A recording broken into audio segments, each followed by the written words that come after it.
Stephen A. Smith, First Take, Big Perk, all together, came on today and gave huge compliments towards Caitlin Clark, huge praise.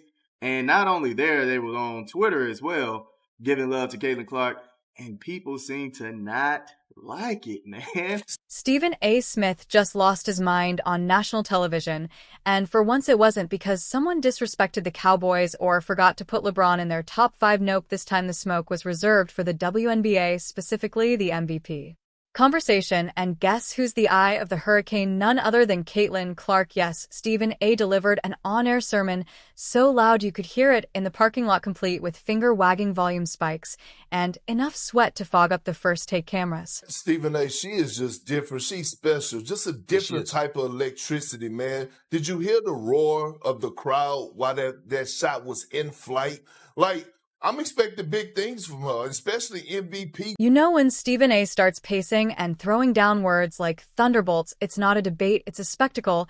And when he set his sights on Caitlin Clark, it was an explosion, a sports media monologue turned Broadway soliloquy. He didn't just support the idea of her winning MVP, he demanded it. If you weren't on board before, congrats, Stephen. A just guilt tripped your conscience into switching sides. If you think Clark will win MVP this year, comment Caitlin for MVP down below. Let's go. Well, let's remember this. Last year, in her rookie campaign, it was immediately after she had gone to the national championship game in the NCAA tournament. And then less than 2 months later, she's got a WNBA season where she started and played all 40 games, finished as a unanimous rookie of the year, all WNBA first team, finished 4th in league MVP voting. Now, let's be real, subtlety has never been Stephen A.'s thing. This man doesn't whisper, he detonates. When he talks hoops, it's less of a chat and more like an audio earthquake. And this time the epicenter wasn't Madison Square Garden or Crypto Com Arena, it was Indiana, because Caitlin Clark has been cooking up so much encore sorcery that even the loudest voice in sports media had to turn up his dial another notch. But she's Caitlin Clark. She put on a show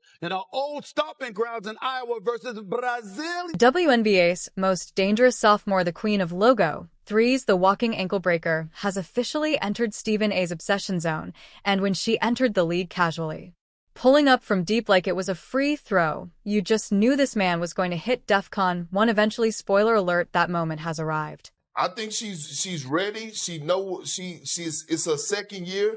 She know what type of physicality it's going to take. Look like she's always in great shape, never afraid of the moment. Again, we're talking about Caitlin Clark here. The spotlight been on her for years. She's not going to shy away from it. I expect her to be in the MVP conversation. In what can only be described as a caffeine-fueled verbal volcano, Stephen A. broke the sports media sound barrier to say what everyone's been thinking but afraid to admit: Caitlin Clark might just be the real MVP. Not someday, not eventually, right now, the type of player who makes seasoned defenders rethink their life choices and opposing GMs lose sleep wondering how they let her slip through their fingers. And then I'm looking at the regular season, leading all rookies in scoring, field goals made, three-point field goals made, assists, steals, and minutes. She's the real deal. Make no mistake about it. And this wasn't some half-hearted segment tucked into the end of a rundown. No, this was a full-blown Stephen A. theatrical event. You could practically hear the poor ESPN camera operators praying for a commercial break as he launched into an epic hot take ballet.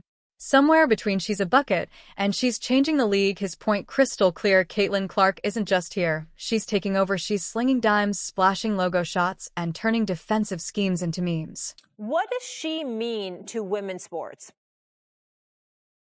I just think that she's elevating the profile of women's sports in a way that most women should deeply, deeply, deeply appreciate.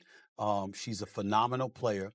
She's a phenomenal shooter. I call her the Steph Curry of women's basketball. I've been calling her that since last year. Let's not act surprised Stephen A. didn't suddenly stumble onto the Caitlin Clark bandwagon. He's been riding shotgun since Iowa. He's been hyping her up like she's a mix of Steph Curry's range, Diana Taurasi's fire, and Sue Bird's floor general wizardry, only with better angles for social media highlight reels.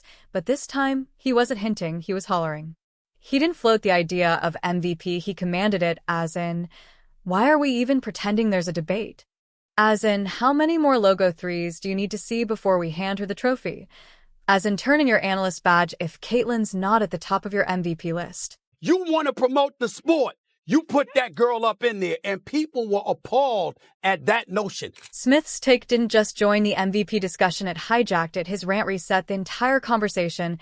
It was less hot take and more public service announcement. MVP voters, hope you were watching, because Stephen had just pulled out the sports media megaphone and said what every fan in sold-out fever arenas has been screaming all season long. And honestly, is MVP even enough of a title? Let's take a beat and acknowledge the complete absurdity that is Caitlin Clark's rookie year. This isn't a good start, it's a basketball fever dream. She's casually averaging video game numbers, treating triple teams like a warm-up drill, and throwing passes so accurate she could probably thread a needle from half court.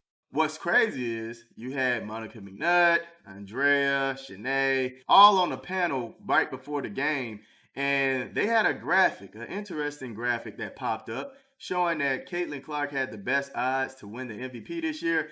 And man, I wish I could hear what they were saying. Data nerds are short-circuiting trying to process her advanced stats, true shooting percentage, ridiculous assist ratio, historic impact on ticket sales, viewership, merch, arena, electricity, national dialogue, unprecedented.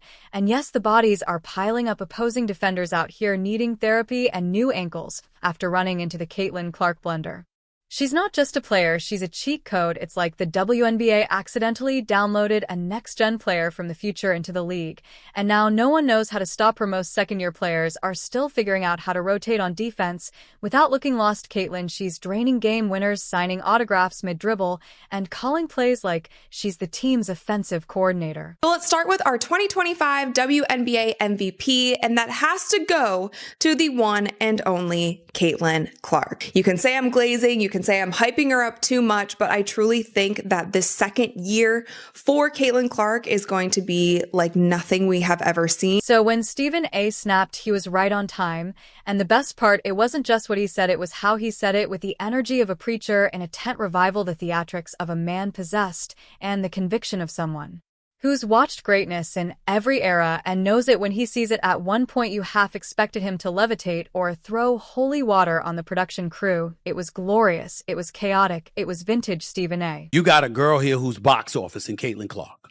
She is box office. We can lament it all we want to, but the fact of the matter is Caitlin Clark is box office. And we got to get that out the way. And I'll get into all of that a little bit more in just a second, because it's very, very important that we point this out. She breaks, she fills seats. She brings the cameras. She brings national publicity. It's what she does. And somewhere out there, the legacy WNBA media, the gatekeepers who still think the face of the league should come from the old guard, probably winced, because nothing rattles a traditionalist more than a generational player being anointed MVP by the biggest voice in sports. Caitlin Clark isn't waiting her turn, she's taking it. And Stephen just gave her the ultimate endorsement. So, if you're